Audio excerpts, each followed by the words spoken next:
Assalamu alaikum viewers, I'm Tanzila Manar Sultan welcoming you all to news at 10. You have just heard the headlines, now moving on to news in details. Newly appointed Chief Election Commissioner A.M.M. Nasiruddin said the Election Commission will not betray the struggle for voting rights for 18 years, as well as the blood of the martyrs and injured of the July uprising. He said this at an interview with the BTV. The new CEC has assured of all necessary measures to hold a free, fair, impartial and credible election. A.M.M. Nasiruddin said the upcoming election will not be held like the physical ones in 2014, 2018 and 2024. He would like to work with the cooperation of all to hold a free election. The CEC went on saying that he will work in association with the 4 other election commissioners to bring back the long-cherished fair voting process in the country. This time, the mass media will enjoy freedom in publishing and covering election-related news, he added. The Cabinet Division on Thursday issued a notification on formation of the Election Commission led by retired Secretary A.M.M. Nasiruddin. The 4 new election commissioners are former Additional Secretary Anwarul Islam Sarkar, former District and Sessions Judge Abdur Rahman al-Masood, former Joint Secretary Begum Tahmida Ahmed and retired Brigadier General Abul Fazl Muhammad Sanaullah.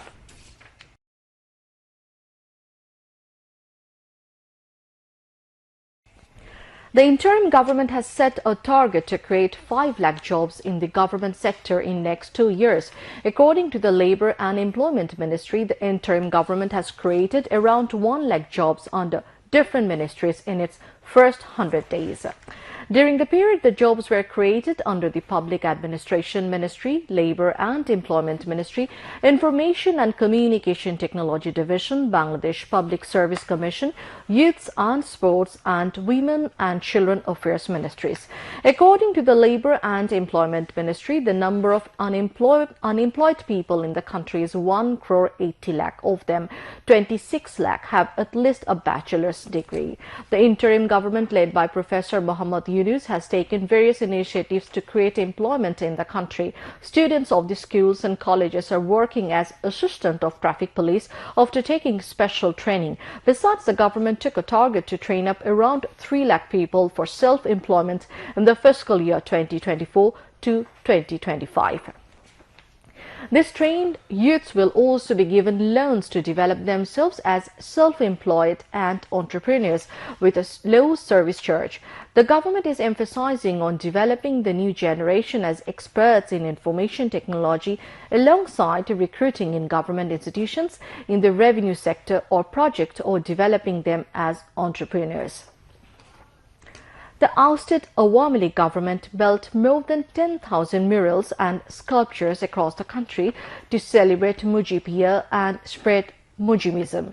It cost about 4,000 crore taka. Surprisingly, no separate project has been taken to build this sculpture and mural or portrait. Analysts say that those who are involved in wastage and corruption in the name of Mujibbat should be brought under the law. Advisor to the Industries and Housing and Public Works Ministry of the interim government, Adilur Rahman Khan, has said that in order to eradicate fascism entirely, its adherents must also be registered. He made the remarks while inaugurating the function of inter-university debate competition at TSC of the University of Dhaka. The advisor said that fascism has vanished, but its adherents have not. It is necessary to uproot them. He said fascism will reappear repeatedly. It must be registered. Adilur Rahman Khan urged the students to remain united and stay focused on the goal without getting frustrated.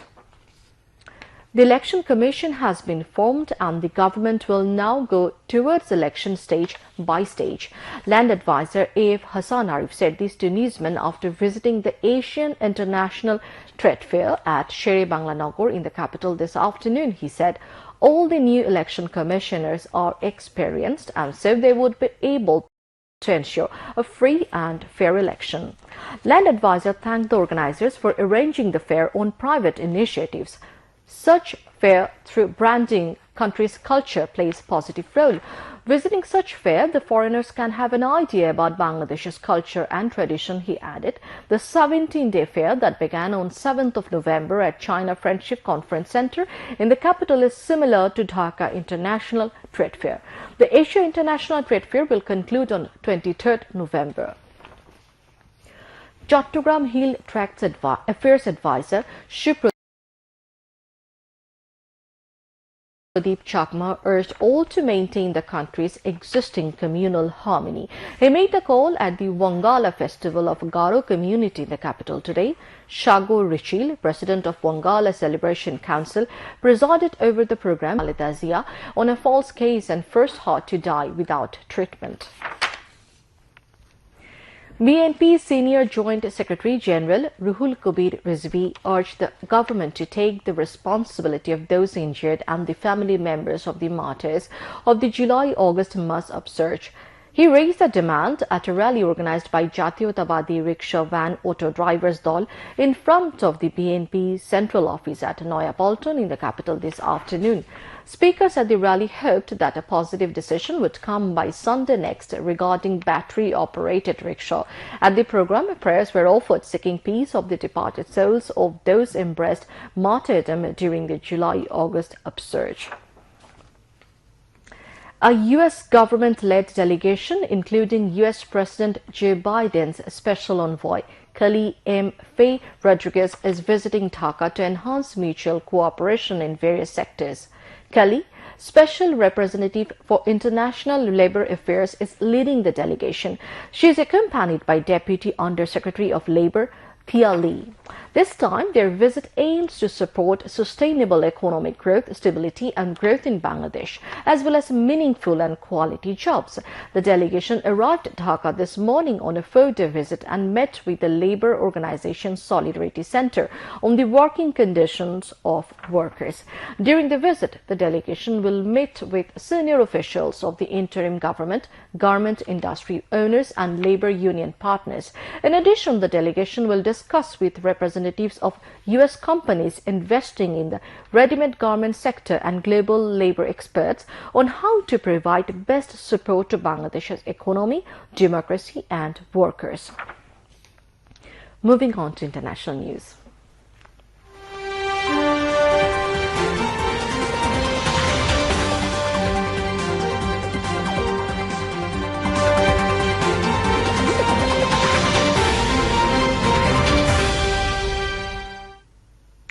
The state of Palestine has welcomed the International Criminal Court's issuing of arrest warrants for Israeli Prime Minister Benjamin Netanyahu and former Defense Minister Yoav Gallant over suspected war crimes in Gaza, saying the move restores hope in international law. On the other hand, Israeli Prime Minister Benjamin Netanyahu has condemned as anti-Semitic the decision by the International Criminal Court. Meanwhile, dozens have been killed in strikes by Israeli military in northern Gaza's Beit Lahia and Gaza City, while Israeli attack helicopters fired missiles at tents sheltering displaced people in the central area of the Palestinian territory. In the Nazareth refugee camp in the center of the Palestinian enclave, where a strike on a home has killed at least 5 people. Meanwhile, Lebanon's Ministry of Public Health said Israeli attacks on the Baalbek region have killed at least 40 people and wounded 52 others. The raids follow after the ministry reported 25 people killed and 121 injured in Israeli attacks over the previous 24 hours. Israel's genocide in Gaza has killed at least 44,056 Palestinians and wounded 104,286 since October 7, 2023. In Lebanon, at least 3,583 people have been killed and 15,244 wounded in Israeli attacks. At least 41 people, including women and children, have been killed after unidentified gunmen opened fire on a convoy of 200 passenger vehicles traveling through a remote area of Pakistan. The vehicles were attacked as they traveled through the tribal district of Kuram in Pakistan, close to the Afghan border, according to the area's deputy police commissioner. The gunmen initially targeted the convoy's police escort, the provincial spokesman said in a statement.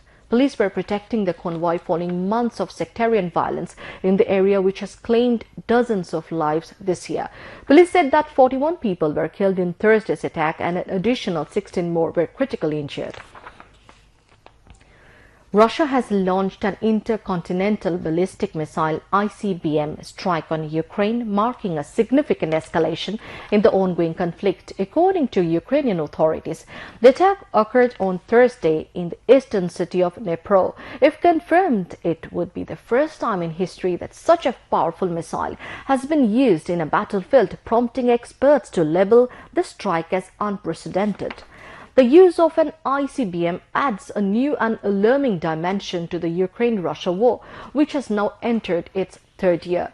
Just days before this attack, Ukraine had launched long-range missiles supplied by the United States and the United Kingdom into Russian territory, a move that Moscow had previously warned against.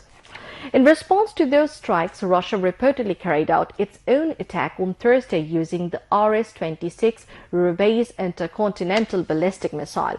ICBMs are primarily designed to carry nuclear warheads, but it is widely believed that the missile launched on Thursday did not contain nuclear payloads. Ukrainian officials have not clarified the nature of the missile's warhead. According to the Ukrainian media outlet Ukrainska Pravda, the RS-26 Rubais missile has a range of up to 5,800 kilometers, making it capable of striking targets deep within enemy territory. Meanwhile, Russian President Vladimir Putin has escalated rhetoric about the conflict's potential global implications. In a televised address on Thursday, Putin warned that the war in Ukraine is evolving into a broader global conflict, particularly after the United States and the United Kingdom allowed Ukraine to use Western-made weapons to strike Russian soil. Putin further warned that Moscow may respond with more ICBM strikes on Ukrainian military facilities in retaliation for the attacks on Russian territory, signaling the possibility of continued or even heightened escalation. U.S. President-elect Donald Trump has nominated veteran prosecutor Pam Bondi as his new pick for Attorney General hours after Matt Gaetz withdrew his name from consideration. Pam was a prosecutor for nearly 20 years, where she was very tough on violent criminals and made the streets safe for Florida families, Trump said in a social media post announcing his choice. Bondi has been close to Trump since 2016 campaign, telling voters at a recent Trump rally that she considers him a friend. Bondi has a long track record in law enforcement and previously served as Florida's Attorney General. A long-time Trump ally, Bondi was part of his legal team during his first Senate impeachment trial and also publicly supported him by showing up at court during his hush money trial in New York. News on weather.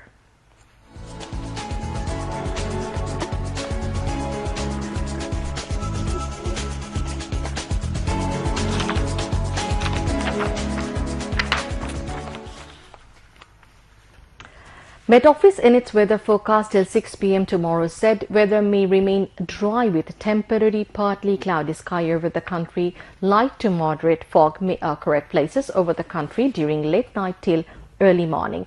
Night temperature may fall slightly and day temperature may remain nearly unchanged over the country, said the Met Office. News on sports.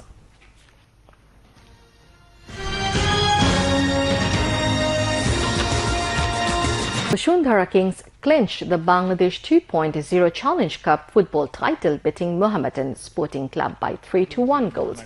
Mohammedan Sporting Club took the lead in the 7th minute of the match at Bashundhara Kings Arena. Topu Bormon scored the equalizer for Bashundhara Kings in the 73rd minute. Faisal Ahmed Fahim gave Bashundhara the lead in the 81st minute. Brazilian footballer Miguel Figueira scored the third goal for Bashundhara Kings in the added time.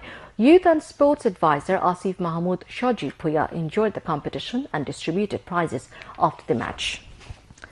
West Indies are now batting against Bangladesh in the first test of the two-match series in Antigua. The Caribbeans scored 50 runs for 2 wickets when report last came in. Earlier, Bangladesh won the toss and decided to bowl first. To end the bulletin, headlines once again. Election Commission not to betray with the blood of martyrs and injured of July uprising. Commission will take all necessary measures to ensure acceptable elections, says Chief Election Commissioner. Electoral train begins its journey with the formation of Election Commission, says BNP.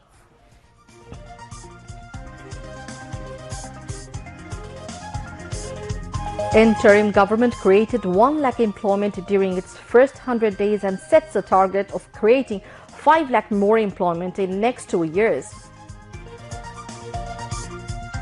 Fascist Hasina government created over 10,000 murals and sculptures across the country in the name of Mujib Year and vested Taka 4,000 crore from public funds. Palestine welcomes arrest warrant issued by International Crimes Tribunal against Israeli Prime Minister and former Defense Minister.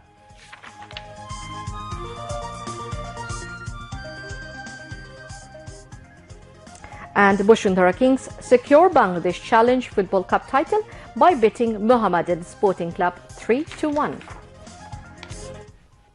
And that's all from the newsroom for the moment. Thank you for staying with us, and we invite you to watch our 11:30 p.m.